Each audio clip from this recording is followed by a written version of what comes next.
नमस्कार, मेरा नाम प्रशांत है और आप देखना शुरू कर चुके हैं डेली लाइन का डेली डिस्कशन शो। और डेली डिस्कशन में आज बात एक बहुत अहम खबर की, ऐसी खबर की, ऐसे आंकड़ों की, बल्कि मैं कहूँगा जो बहुत दिनों से प्रतीक्षारत श्रेणी में पड़े हुए थे। लेकिन बिहार की नीतीश कुमार सरकार ने ये कागज जारी करके एक बहुत बड़ा सियासी दांव खासकर 2024 के इलेक्शन से पहले खेल दिया है। भारतीय जनता पार्टी को और एनडीए अलायंस को दरअसल समझ ही नहीं आ रहा है कि अब करें तो क्या करें। बिहार सरकार ने जातिगत आंकड़े जारी कर दिए। जातिगत आंकड़े जारी करने का मतलब आप चुनावी नजरिए से भी देखिए, चाहे सामाजिक नजरिए से देखिए, ये बहुत बड़ा मूव है। इस पर आज डिस्कशन करेंगे और हमारे साथ डिस्कशन करने के लिए हमारे सहयोगी अभिषेक पांडे जी मौजूद हैं। अभिषेक भाई बहुत बहुत स्वागत है। अभिषेक भाई, ये जो आंकड़े हैं जो अभी हमारे हाथ में, आप भी पढ़ रहे थे थोड़ी देर पहले, चीज़ों को समझ रहे थे हम लोग, क्या इसको आप कैसे देख रहे हैं? पहला सवाल तो यही है, क्योंकि देखिए बहुत कुछ है इसमें करने के लिए, बहुत कुछ है समझने के लिए और कई सारे एंगल्स हैं। देखिए, ये एक तरीके से बिहार की सियासत की धुरी है और उसको उन्होंने निकाल करके बाहर रख दिया है। जो अभी तक केवल समझा जाता था, माना जाता था कि बिहार में मेजॉरिटी किसकी है, कास्ट वाइज अगर देखा जाए, तो वो अब दस्तावेज हो गया है। सरकार ने कराया है, एक सर्वे कराया है, उसके आंकड़े और उन्होंने सार्वजनिक किया है इसको। तो जाहिर तौर पर ये अब ये दबाव बनाएगा बाकी पार्टियों पे। कोई इसका विरोध नहीं कर सकता, क्योंकि आप देखिए आंकड़े जो बता रहे हैं, अति पिछड़े और पिछड़े 63% हैं बिहार में। अगर तो ये कौन सी पार्टी कहेगी कि हम इसको नहीं मानते हैं? अगर वो चुनाव लड़ना चाहती है, पॉलिटिकल सिस्टम में वो पार्टी बनी हुई है तो। लेकिन बात यह है कि ये 2011 में भी हुआ था, उस समय नहीं जारी किया गया जब यूपीए सरकार ने कराया था। ये इस समय जारी करने का मतलब यही है कि बिहार की राजनीति के इर्द गिर्द ये पूरी रिपोर्ट घूमेगी और वहां पे इससे जो सबसे ज्यादा प्रभावित होने वाली दो पार्टियां आरजेडी और जेडीयू, उनकी राजनीति का केंद्र ही है। कास्ट सिस्टम पे ही राजनीति वहां होती रही है। और 2024 का इलेक्शन आ रहा है, इंडिया का अलायंस बना हुआ है। अब ये रिपोर्ट अगर सामने आ गई तो किंग मेकर कौन बनेगा, आप खुद समझिए। किंग मेकर बनने जा रहे हैं नीतीश कुमार। इसमें उन्होंने इंडिया अलायंस को बनने में संयोजक की भूमिका निभाई है, सबको मिलकर के। और उन्होंने ये जो था कि जाति आधारित जनगणना होनी चाहिए, पिछड़ों को उनके अनुपात में हिस्सेदारी या हर वर्ग को उस अनुपात में मिलनी चाहिए।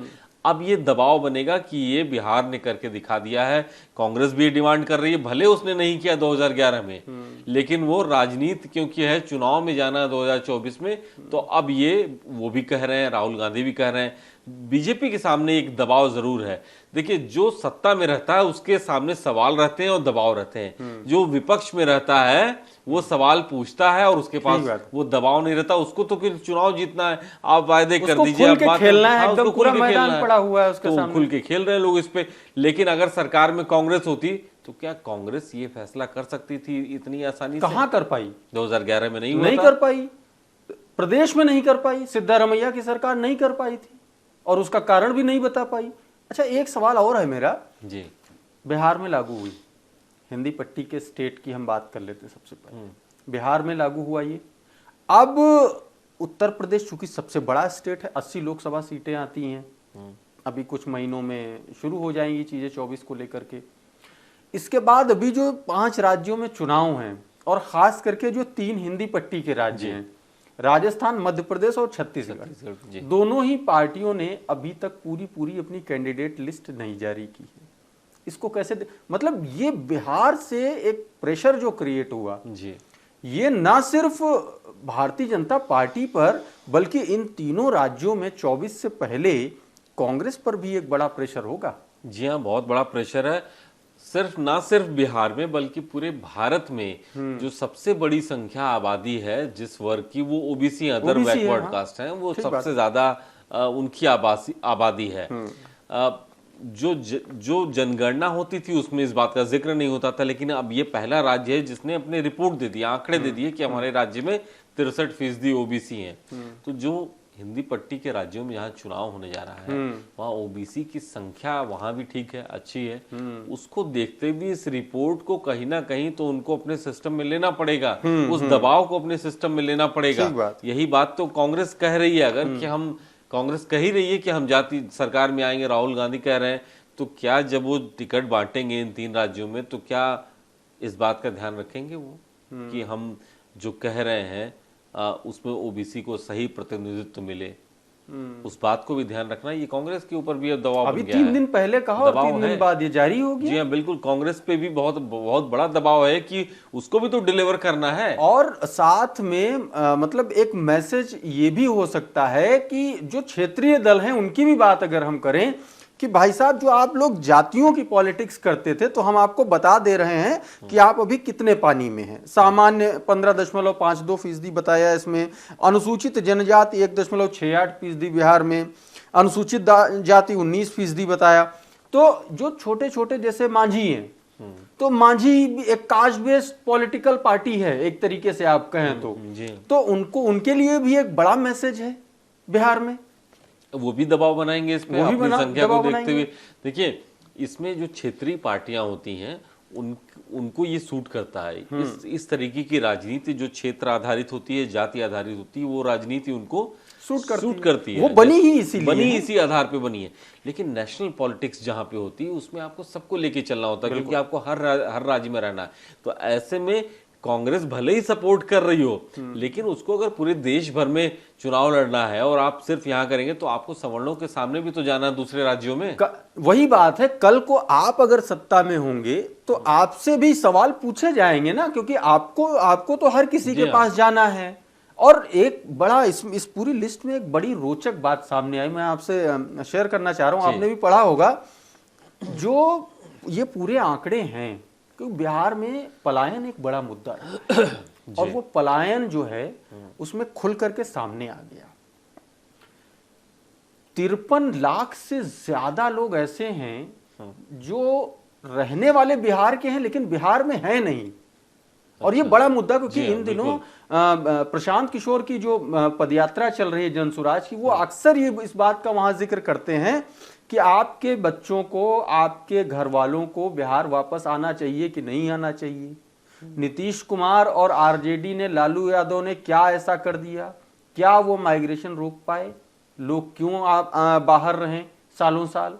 तो ये भी एक बड़ा मुद्दा है अपने आप में। अगर इसको हाईलाइट किया जाए तो ये अपने आप में एक बड़ा मुद्दा है और सवाल करेगा ये जेडीयू पे और खास करके आरजेडी पे कि ये जो 53 लाख हैं इतने साल से आप सरकार में हैं, सत्ता में हैं, ये आज तक आप इनको घर वापस क्यों नहीं ला पाए? क्या सिर्फ ये वोट देने के लिए ही ये नंबर है? ये सिर्फ वोटर आईडी इनके इश्यू है क्या? जब चुनाव होते हैं तभी आप इनको बुलाते हैं, पैसे दे करके, रेल टिकट दे करके या फोन करके, बाकी टाइम में बाहर रहते हैं। तो ये 53 लाख की संख्या बड़ी, 13 करोड़ में 53 लाख जो वहां के बिहार में दर्ज है लेकिन बिहार में नहीं है। बिहार में नहीं, तो ये एक बड़ी अभी आप देखिएगा दिवाली के बाद अभी देखिएगा ट्रेनों में टिकट नहीं मिलेगा। ये मैक्सिमम है जो बाहर जा चुके हैं, बाहर रह रहे हैं बिहार में। ये सिर्फ महज एक नंबर बन के रह गए हैं, एक रिपोर्ट में एक दर्ज नंबर बन के रह गए हैं। बाकी बिहार में इनका कोई बहुत एक्टिव रोल नहीं है। तो ये जरूरत क्यों पड़ी भाई? 15 साल लालू प्रसाद यादव, 18 साल नीतीश कुमार सरकार, 33 सालों की ये सरकार में और बिहार में क्या हुआ ये भी तो पब्लिक जानेगी कि आप हमारे लिए करना चाह रहे हैं, लेकिन आपने किया क्या 33 साल में? ठीक बात है। और अच्छा, एक चीज और इसमें, क्योंकि हम फिगर्स की बात कर रहे हैं तो एक चीज बहुत हाईलाइट हो रही है। आरएसएस का मुखपत्र है 5 जन्य, मैं उसका ट्वीट पढ़ रहा था। वो जातिगत जनगणना पे फोकस नहीं कर रही है, वो फोकस कर रही है इस पे जो धर्म वाली जनगणना है। वो दरअसल ये बताना चाह रही है कि जो हिंदू आबादी है वो पिछली बार की जनगणना से कम हुई है। इसको आप क्या लग रहा है, इसमें कोई स्कोप है बीजेपी के लिए बिहार में हवा बनाने का? क्या देखिए, बीजेपी इसको ऐसे समझिए कि धर्म आधारित राजनीति या राष्ट्रवाद आधारित राजनीति बीजेपी की रही है 2014 से पहले, अभी भी है, 2014 से पहले ज्यादा रही है। 2014 के बाद से ओबीसी और जाति आधारित राजनीति पे भी ज्यादा फोकस किया और इन दोनों को क्लब किया गया तो 2 बड़े मैंडेट मिले, 14 में और 19 में मिले हैं। सिर्फ एक के भरोसे चलेंगे तो वो आपको रिजल्ट नहीं मिलेगा। धर्म आधारित राजनीति में आपको सवर्ण भी आ जाएंगे, सब कुछ आ जाएगा उसमें, और जाति आधारित राजनीति में जो सबसे बड़ा वर्ग है ओबीसी का, वो उसमें जुड़ता है। तो ये जो नंबर्स कम हुए हैं ये एक चिंता है, क्योंकि जाति आधारित राजनीति में आप देखिए कि कितना डिस्क्रिमिनेशन है, कितना अलग अलग तथ्य हैं, हर पार्टी की अपनी सियासत है, हर क्षेत्रीय पार्टी का अपना वर्ग है। तो ऐसे में ज्यादा मुफीद और ज्यादा सूट करता है ये धर्म आधारित राजनीति। ठीक बात है। आखिरी सवाल हम लोग करते हैं, एक डिस्कशन और कर लेते हैं थोड़ा सा। उत्तर प्रदेश के सिनेरियो में अगर हम देखें, क्या योगी सरकार पे बड़ा दबाव बनने वाला है? क्या दबाव बना यार? अखिलेश यादव लगातार कह रहे हैं, मध्य प्रदेश में लगातार वो घूम रहे हैं, वहां वो कह रहे हैं, यहाँ भी कह रहे हैं कि हम सरकार में आएंगे तो हम भी जाति जनगणना कराएंगे। पीडीए की बात कही चुके हैं, पिछड़ा, दलित, अल्पसंख्यक।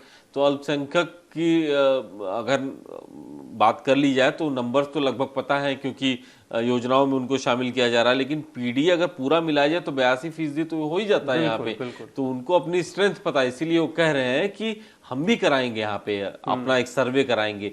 और समस्या जानते हैं, दिक्कत वहीं पे आके फंसेगी जो हमारे जो बड़े स्कॉलर्स थे, जिन्होंने सोचा था, जो बड़े बुद्धिजीवी थे, जिन लोगों ने संविधान बनाया, उन लोगों ने, उनको ये चिंता उस समय 1950 में थी कि अगर हम इस सिस्टम पे चलेंगे तो वैमनस्यता बढ़ेगी, बिल्कुल विभाजनकारी होगा, डिवीजन बढ़ेगा। 1931 के बाद इसीलिए तो कभी नहीं कराया गया, ब्रिटिश रूल में हुआ, उसके बाद नहीं कराया गया था। आप ये देखिए कि सोशल मीडिया अभी मैं देख रहा था तो तमाम लोग लिख रहे थे, कह रहे थे ये सच सामने आ गया है, क्योंकि तमाम सारे लोग ईडब्ल्यूएस को लेकर के भी बहुत सवाल उठा रहे हैं कि बिहार में जिनकी आबादी 15% है उनको 10% आरक्षण क्यों मिले।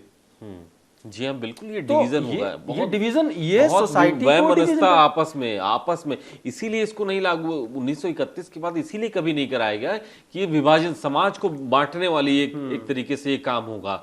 और जब मंडल कमीशन लागू हुआ, आरक्षण देने की बात शुरू हुई, उस समय कुछ समय के लिए दिया गया था कि ठीक है हम उनको अपलिफ्टमेंट, उत्थान के लिए काम करेंगे। लेकिन फिर किसी ने हिम्मत नहीं हटाई कि चलो ठीक है, इसकी समीक्षा भी कर ली जाए कि अगर पिछड़ों की आबादी उस समय जो थी उस हिसाब से 27% उनको रिजर्वेशन दिया गया, तो बहुत सारे लोगों का उत्थान हो चुका है। ठीक बात है। बहुत सारे लोग क्रीमी लेयर में आ चुके हैं, उनको अब लाभ नहीं दिया जाना चाहिए, लेकिन आज भी उसको कोई हाथ नहीं लगा रहा है। का जो प्रोसेस है बहरहाल वो दुरुस्त करना पड़ेगा।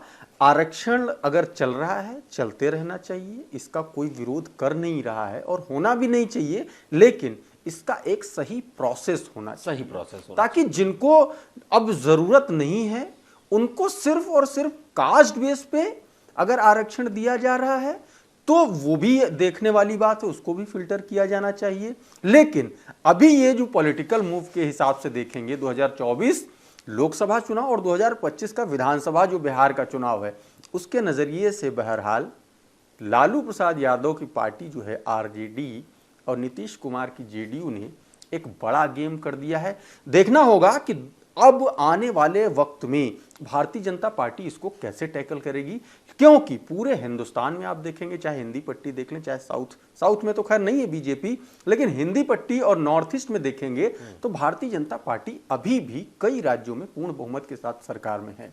ये बड़ा प्रेशर होगा। आप हमें कमेंट करके बताइए कि ये वीडियो आपको कैसा लगा, और ये जो मूव है आरजेडी और जेडीयू का, खास करके इंडिया अलायंस का, इसको आप कैसे देखते हैं 2024 के नजरिए से। बहरहाल इस वीडियो में इतना ही। देखते रहिए डेली लाइव।